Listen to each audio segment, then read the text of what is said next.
வணக்கம். இது 17ஆம் தேதி இந்தியன் எக்ஸ்பிரஸ். இதுல வேனிஷிங் லெஃப்ட், அதாவது இடதுசாரிகள் மறைந்து கொண்டிருக்கிறார்கள், காணாம போறாங்கன்னு அப்படிங்கிற அர்த்தத்துல அந்த கட்டுரை வெளியாகிருந்தது. அதுல அது வழக்கமா வர்றது தானே. அப்புறம் சமூக வலைத்தளங்கள்லயும் நிறைய கருத்துக்கள், நண்பர்கள் கூட இன்னைக்கு நீங்க தேவையில்லாதவங்கள மாறிட்டீங்க இடதுசாரிகள், அப்படி இது போன்ற கருத்துக்கள் எல்லாம் வச்சாங்க. இப்ப இந்த முத்தி போன மூத்த பத்திரிகையாளர் மணி அவருடைய கருத்து இப்ப அதற்கு தோழர் கனகராஜ் கொடுத்த ஒரு காரசாரமான பதில்.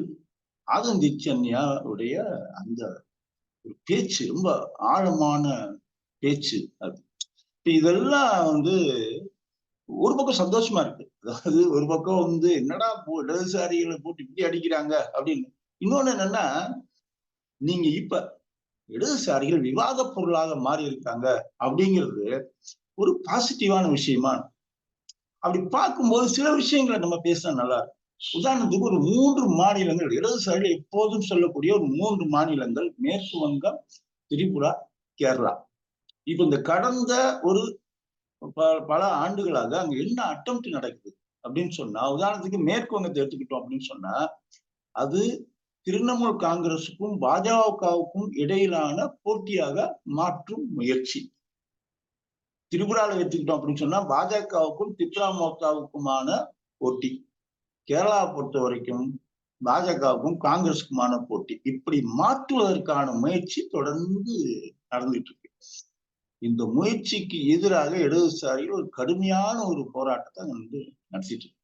ஒண்ணு, நீங்க மேற்கு வங்கத்தை பொறுத்த வரைக்கும் அது ஒரு தீவிரமான ஒரு போராட்டம் தான் அங்க நடக்கிறது. நம்ம பார்த்தோம் அப்படின்னு சொன்னா, நீங்க உதாரணத்துக்கு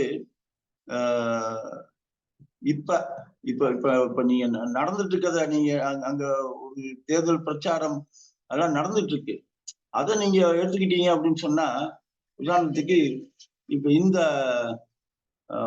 புகைப்படம், இது முகமது சலீம் போட்டியிடக்கூடிய முர்ஷிதாபாத் தொகுதியுடைய பிரச்சார கூட்டம். ஒரு ஆயிரக்கணக்கான மக்கள் கூடி இருக்கக்கூடிய இது இந்த தொகுதியில் வெற்றியா தோல்வியாங்கிறதை தாண்டி இடதுசாரி கருத்துக்களை உள்வாங்கி கொண்டு அரசியல் பணியாற்றி கொண்டிருக்கக்கூடிய அந்த மக்களை தட்டி வச்சிருக்கிறதுக்கான அடையாளமா இது அங்க நம்ம பார்க்கலாம். அப்படிதான் இந்த புகைப்படம் நமக்கு காட்டுது. நமக்கு நீங்க திரிபுரா நம்ம ஏற்றுக்கிட்டோம் அப்படின்னு சொன்னா, சட்டமன்ற தேர்தலில் பாஜகவுக்கும் திப்ரா மோர்ச்சாவுக்குமான போட்டியாக அது சித்தரிக்கப்பட்டது. இடதுசாரி கட்சிகள், குறிப்பாக சிபிஐயும் கடுமையான ஒரு தோல்வியை சந்திக்கும் அப்படின்னு அவங்க ஒரு பிரச்சாரத்தை செஞ்சாங்க. ஆனா தேர்தல் முடிவுகள் என்ன காட்டுச்சு அப்படின்னு சொன்னா, இன்னும் ஒரு வலுவான ஒரு கட்சியாக அங்க சிபிஎம் இருக்குது அப்படிங்கிறத அங்க காட்டினாங்க. சிபிஎம் என்ன சொன்னாங்கன்னா, பாஜகவும் திப்ரா மோர்ச்சாவும் கூட்டுக்களவாணிகள்னு சொன்னாங்க. அது நிறுவனமாயிருக்கு. இந்த தேர்தல்ல அந்த 2 கட்சிகளும் சேர்ந்து தேர்தல் சந்திக்கிறாங்க. அது மட்டும் இல்ல, அந்த திப்ரா மோர்ச்சாவுடைய கட்சி வேட்பாளர் தாமரசனத்துல நிக்கிறாங்க கேரளா. ஏன்னா பல கேள்விகள் தொடர்ந்து இந்தியா கூட்டணியே அங்க ஒண்ணுக்கு ஒண்ணு எதிர்த்து நிக்கணும்.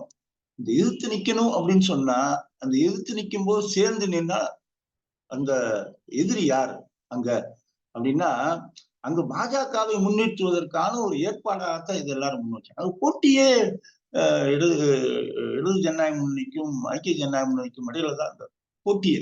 அதனால அதுல ஒரு இது கிடையாது.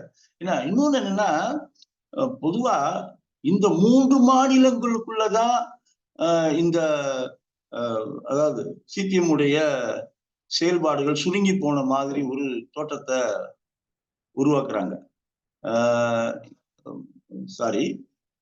தோற்றத்தை அப்படி ஒரு தோற்றத்தை உருவாக்குறாங்க.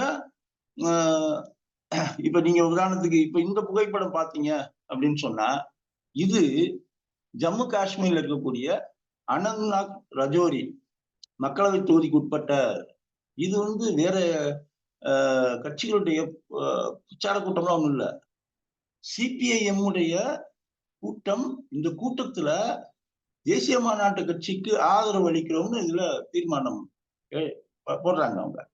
இவ்வளவு பெரிய கூட்டுத்தாங்க. அதாவது இந்த குல்காம்ங்கிறது 1996 இருந்து சிபிஐஎம் உடைய முகமது யூசுப் தாரிகாமி அங்க எம்எல்ஏவா இருக்காரு. நீங்க போட்டியிட்ட ஒவ்வொரு தேர்தலையும் எந்த கட்சியும் அவருக்கு ஆதரவு கொடுக்கல, எல்லாருமே அவருக்கு எதிராக நிற்பாங்க. அவர் தனித்து போட்டிட்டு ஜெயிச்சிருக்காரு. இந்த முறை பாஜகவை தோற்கடிக்கிறதுக்காக அங்க தேசிய மாநாட்டு கட்சிக்கு ஆதரவு அளிப்பது. நீங்க குல்காம்ல எம்எல்ஏங்கிறது குல்காம் மாவட்ட பஞ்சாயத்து தலைவராக இன்னைக்கு வந்து மார்க்சிஸ்ட் கம்யூனிஸ்ட் கட்சியுடைய தோழர் தான் அங்க இருக்காரு. இப்படி ஜம்மு காஷ்மீர்ல உள்ள நிலைமை அது உங்களுக்கு பாத்தீங்கன்னா, இப்ப பக்கத்துல கீழே இமாச்சல பிரதேசத்துக்கு இமாச்சல பிரதேசத்துல ஒரு முக்கியமான ஒரு வருவாயை ஈட்டி தரக்கூடியது ஆப்பிள் தோட்டங்கள். ஆப்பிள் விவசாயிகளுடைய பிரச்சனைகளை அங்க முழுக்க முழுக்க முன்னெடுத்து செல்லக்கூடிய ஒரே கட்சியாக அங்க மார்க்சிஸ்ட் கம்யூனிஸ்ட் கட்சி.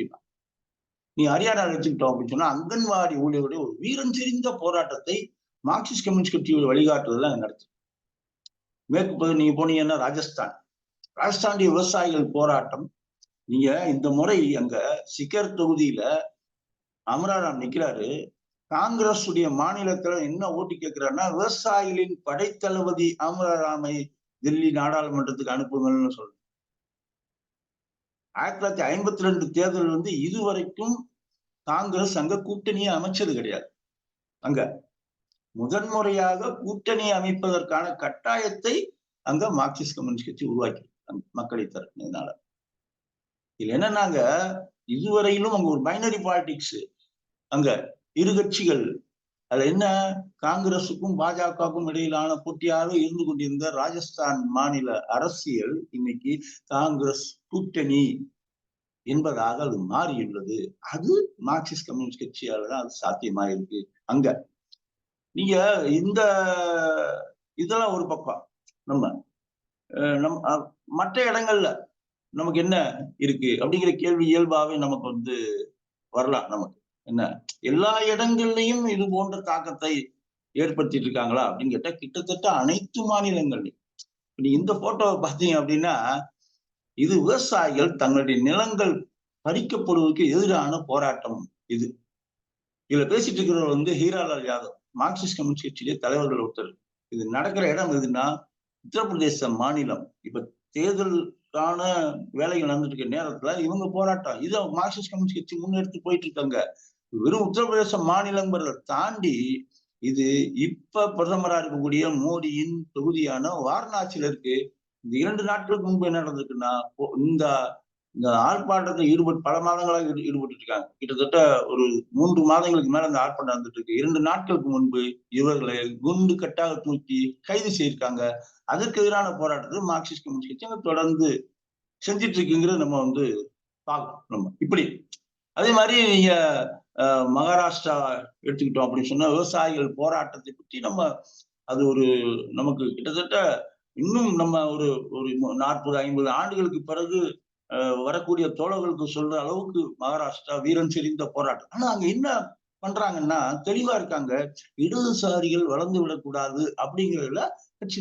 நீங்க வந்து பாஜக தோற்கடிப்பதற்காக எங்களுக்கு ஆதரவு கொடுக்கணுங்கிறத மட்டும் அப்படியே தொடர்ந்து காங்கிரஸும் சிவசேனாவும் தேசியவாத காங்கிரஸும் எல்லாம். ஆனா தேர்தலில் ஜெயிக்கிறது இல்லை, அதெல்லாம் வேற. ஆனா அந்த மக்களுடைய கருத்துக்களை பிரதிபலிக்கக்கூடிய ஒரு வாய்ப்பாக தேர்தல் பிரச்சாரத்தை மார்க்சிஸ்ட் கம்யூனிஸ்ட் கட்சி அங்க பாக்குது. அதனால டிண்டோரி தொகுதியில ஒரு 7 முறை சட்டமன்ற உறுப்பினராக இருந்த ஜே.பி. காவித் அங்க போட்டியிடுறார். அவரு ஏற்கனவே ஒரு கட்டம் தேர்தல் முடிவடைஞ்சிருக்க நிலையில அங்க ஹிங்கோலி தொகுதியில சிபிஎம் போட்டிட்டு இருக்கு. ஆனா அந்த டிண்டோர் தொகுதியில சிபிஎம் போட்டினோடனே பதறாங்க. ஏன்னா ஏராளமான வாக்குகளை வாங்குவதற்கான வாய்ப்புகள் இருக்கு. குறிப்பாக இப்ப வெங்காயம் பற்றிய பிரச்சனை அங்க வந்து பற்றி எரிஞ்சுக்கிட்டு இருக்கு. அங்க வெங்காய விவசாயிகள் அதிகம். இந்த வெங்காய விவசாயிகளை ஒருங்கிணைத்தவர் ஜே.பி. காவித் அந்த இடத்துல. அப்ப ஒரு பெரிய அளவு ஒரு ஆதரவோடு இருக்கக்கூடிய மார்க்சிஸ்ட் கம்யூனிஸ்ட் கட்சி அங்க களமிறங்குதுன்னு அவங்க பதறாங்க. ஆனா அந்த கட்சிக்கு அந்த இடத்தை ஒதுக்கி தருவதற்கு அவங்க எந்த ஏற்பாடையும் அவங்க பண்ணல. இதுதான் நம்ம இங்க கர்நாடகாலையும் அதே மாதிரிதான். காங்கிரஸ் யாரு ஏன்னா ஜெயிச்சிட்டோம் சட்டமன்ற தேர்தலில், யாரு கூடயும் கூட்டணிக்கு போக வேண்டிய அவசியம் இல்லைன்னு முடிவு பண்ணுது. ஆனா அங்க வந்து சிபிஎம் உடைய வேட்பாளர் சிக்பல்லபூர் தொகுதியில அங்க போட்டியிடுறார். இது அங்க நடந்த அவருக்கு ஆதரவான பிரச்சார கூட்டம் அங்க. ஏன்னா மக்களை ஏதோ சும்மா அடையாளத்துக்காக கட்சி நிற்பது. ஏன்னா அங்க இருக்கக்கூடிய சட்டமன்ற தொகுதி பாகேப்பள்ளியில பெரிய அளவு ஆதரவு தளத்தை சிபிஎம் கட்சி திரட்டி வச்சிருக்குன்னு தான் நம்ம வந்து இந்த இடத்துல பார்க்கணும். அதே மாதிரி பாத்தீங்க அப்படின்னு சொன்னா ஆந்திரா, தெலுங்கானா இந்த இடங்கள்லையும் நாம எல்லாம் ஏற்கனவே அது வந்து பொதுவா என்ன சொல்லுவாங்கன்னா மேற்கு வங்கம், கேரளா, திரிபுராவுக்கு அடுத்தபடியாக ஒன்றுபட்ட ஆந்திராவையும் தமிழ்நாட்டையும் தான் பொதுவா சொல்லுவாங்க. ஸோ அப்படிப்பட்ட ஒரு இடத்துல இருந்தா நம்ம இந்த இடத்த நம்ம பார்க்கணும். அதே மாதிரி ஒரிசா, இப்ப சட்டமன்ற தேர்தலும் அங்க ஒரிசால நடக்க போகுது. இந்த சட்டமன்ற தேர்தல் நடக்க போற நேரத்துல அங்க பார்த்தோம் அப்படின்னு சொன்னா அங்க போட்டி வந்து பிஜு ஜனதா தளத்துக்கும் பாஜகவுக்குமான போட்டின்னு அங்க ஒரு சித்திரத்தை உருவாக்கி இருக்காங்க. ஆனா இடதுசாரிகளுக்குன்னு அங்க ஒரு தளம் அங்க இருக்கு. தனியாக நின்று அங்க ஒரு எம்எல்ஏவை சிபிஐஎம் ஜெயிச்சிருக்கு. அங்க லக்ஷ்மண் முண்டா அங்க பொனாய் தொகுதியில எம்எல்ஏவா இருக்காரு. இப்ப வந்து காங்கிரஸ் வந்து வேற வழி இல்லாம, ஏன்னா அந்த பொனாய் தொகுதிக்கு உட்பட்ட பொனாய் தொகுதி இருக்கக்கூடிய சுந்தர்கர் மக்களவை தொகுதியில ஜெயிக்கணும்னா சிபிஎம் ஆதரவு வேணுங்கிறதுனால அவங்க என்ன பண்றாங்க அப்படின்னு சொன்னா நாங்க பொனாய் தொகுதியில மட்டும் ஆதரவு கொடுப்போம் அப்படி பேசிட்டு இருக்காங்க. அது வேற. ஆனா சிபிஎம் அதுல உறுதியா இருக்கு. அங்க போட்டியிடுவது புவனேஸ்வர் மக்களவை தொகுதியில போட்டியிடுறதுங்கிறது சிபிஎம் வந்து உறுதியா இருக்கு. இந்த மாநிலங்களை தாண்டி ஒரு புதிய முன்னேற்றம் என்ன அப்படின்னு சொன்னா பீகார் மற்றும் ஜார்க்கண்ட் இந்த 2 இடத்துல இதுவரைக்கும் சாதி ரீதியான பாலிடிக்ஸ் ஓடிட்டு இருந்த அந்த 2 மாநிலங்களிலும் இடதுசாரிகளை முன்னெடுத்து செல்லக்கூடிய ஒரு அரசியலாக அது சட்டமன்றத்துல இடதுசாரி எம்பிக்கள், எம்எல்ஏக்கள் பேசுவது விவாத பொருள்களாக மாறுது. மக்கள் மத்தியில அதுக்கு ஒரு பெருசா எடுபடுது. இப்படிலாம் நீங்க வந்து அங்க உதாரணத்துக்கு சிபிஐ எம்எல் அங்க 11 எம்எல்ஏ 12 எம்எல்ஏ ஜெயிச்சாங்க. ஒருத்தரை வந்து பதவி நீக்கம் பண்ணிட்டாங்க அவருக்கு தண்டனை கிடைச்சதுனால. இப்ப அதுக்கு மறு தேர்தல் நடக்குது. 11 எம்எல்ஏ இருக்காங்க. சிபிஐக்கு 2 எம்எல்ஏக்கள் இருக்காங்க. சிபிஐ எம்முக்கு 2 எம்எல்ஏக்கள் இருக்காங்க. ஒரு பெரிய தாக்கத்தை வந்து ஏற்படுத்திட்டாங்க. இப்ப 5 தொகுதியில அங்க போட்டிடுறாங்க. 3 தொகுதியில சிபிஐ எம்எல் லிபரேஷனும், சிபிஐ ஒரு பேகுசராயிலையும், சிபிஐஎம் ககாரியா தொகுதியை போட்டிடுறாங்க. வெற்றி பெறுவதற்கான வாய்ப்புகள் அதிகம் இருக்குன்னு தான் அங்கிருந்து வரக்கூடிய தகவல்கள் இப்ப இருக்கு நமக்கு அங்க இருந்து. அப்ப இது ஒரு புதிய ஆதரவு தளத்தை நம்ம புதிய ஆதரவு தளம் சொல்றதை விட ஒரு 30 ஆண்டுகளுக்கு பிறகு பீகார், ஜார்க்கண்ட் ஒன்றுபட்ட பீகார்ல இருந்த அந்த செல்வாக்கு மீண்டும் திரும்ப கிடைப்பதற்கான ஒரு வாய்ப்பாகத்தான் இந்த இது நமக்கு காட்டுது. நமக்கு ஒருவேளை இப்ப இந்த இவரு பத்திரிகையாளர் மணிலாம் சொல்றது மாதிரி தேர்தல் முடிவுகள் தான் உங்க பலத்தை காட்டும், அது நம்ம ஏத்துக்கல. ஏன்னா விவசாயிகள் போராட்டம் எங்க நடந்தது அப்படின்னு சொன்னா வட மாநில விவசாயிகளை திரட்டி, வட மாநிலத்துல இடதுசாரிகளுடைய செல்வாக்கு என்ன, ஆனா இவ்வளவு நாட்கள் தொடர்ந்து இந்த போராட்டத்தை தலைமை ஏற்று வழிநடத்தி சென்றவர்கள் இடதுசாரிகள் அப்படின்னு. மகாராஷ்டிரால நடக்கிறதுங்கிறது வேற, ராஜஸ்தான்ல நடக்கிறது. ஆனா உங்களுக்கு உத்தரப்பிரதேச, ஹரியானா, மத்திய பிரதேசம் இந்த மாநில விவசாயிகளை எல்லாம் ஒன்று திரட்டி, பஞ்சாப் இந்த மாநில விவசாயிகள் எல்லாம் ஒன்று திரட்டி போராடினது, அதுக்கு இடதுசாரிகள் தலைமை ஏற்றது, அதை வழிநடத்தி சென்றதுங்கிறதுலாம் சாதாரண விஷயமா நம்ம பார்க்க முடியாது. ஊழல் பிரச்சனை எடுத்துக்கிட்டோம் சொல்ல கனகராஜ் ரொம்ப சரியா குறிப்பிட்டிருந்தாரு. தேர்தல் பத்திர விவகாரத்துல தேர்தல் பத்திர விவகாரம் நாங்க தேர்தல் பத்திரம் மூலமா வாங்க மாட்டோம், எங்களுக்கு வேண்டாம்னு சொல்றதை தாண்டி அதற்கு எதிராக வழக்கு போட்டது என்கிறது தான்.